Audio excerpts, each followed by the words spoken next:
Spend less time in Excel and more time in ARGUS EstateMaster with new formula auditing tools that help you save time and reduce the risk of errors. On any formula in the software, you can use the new Trace Precedence function to give you a list of all the cells that the formula is dependent on, including where they are located, what formula they may contain, and their value. If you want to navigate to a specific precedent and drill down into it, just double-click it on the list, and as long as it's visible, it will take you to the cell.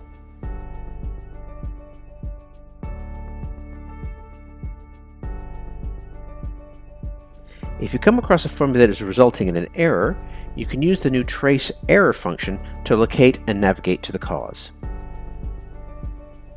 To gain more insight into multi-stage development projects, a new stage summary report has been added to ARGUS EstateMaster DF and DM. This new report relies on you selecting which stages you wish to drill down into. You can select a few stages or an entire project.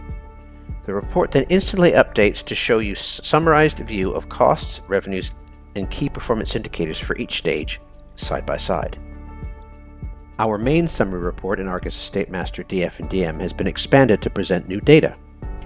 In DF, we've added columns that display the tax-exclusive amounts for costs, revenues, as well as residual land values.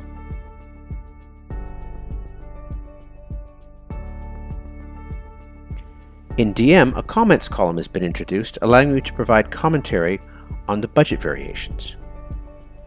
You can also decide how you wish to display these budget variations in the report, either as an amount, a percentage, or both.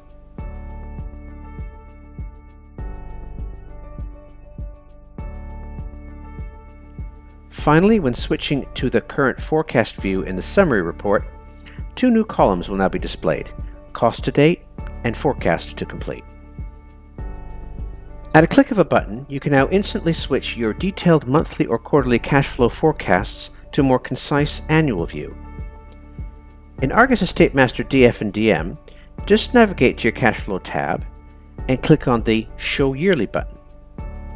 This will convert the display of the cash flow, rolling up all the costs and revenues into their nominated financial year period. Once you've finished reviewing the yearly cash flow, you can then easily revert back to your default view. With the stock summary, you can now drill down to view sales and handover data by their different land use categories. In the cash flow details settings, two new options have been provided, allowing you to select this grouping on the report. The cash flow will then refresh, showing the quantity, area, and values of sales, and handover activity by the different land uses. Several enhancements have been made to provide greater control and efficiency around applying cost codes to your project cash flow. The cost code pop-up pickup will now automatically appear when either a code or description input field is selected. However, if you don't want this pop-up to appear at all, we have introduced a new preference that allows you to control this. If you want to ensure your users only apply valid cost codes that have been defined in the chart of accounts, another new preference has been added that enforces this. Any incorrect cost code entered in the software will be met with a warning to the user. To help navigate through a lengthy chart of accounts, a filter field has been added on the pop-up list. Simply start entering the code or description that you're looking for, and the list will instantly refresh, making finding and selecting a cost code much faster. We understand that not all cost code formats are the same. Some may be short and simple, while others can be long and complex.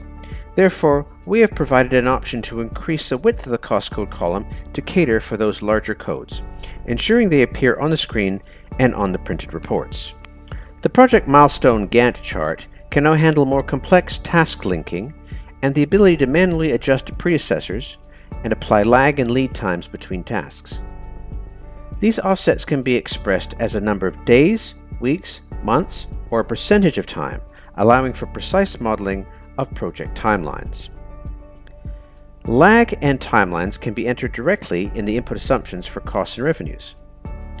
After linking a line item's start date to a milestone task, a negative or positive offset can be simply added to it, providing more flexibility with how the timing of costs and revenues are built up.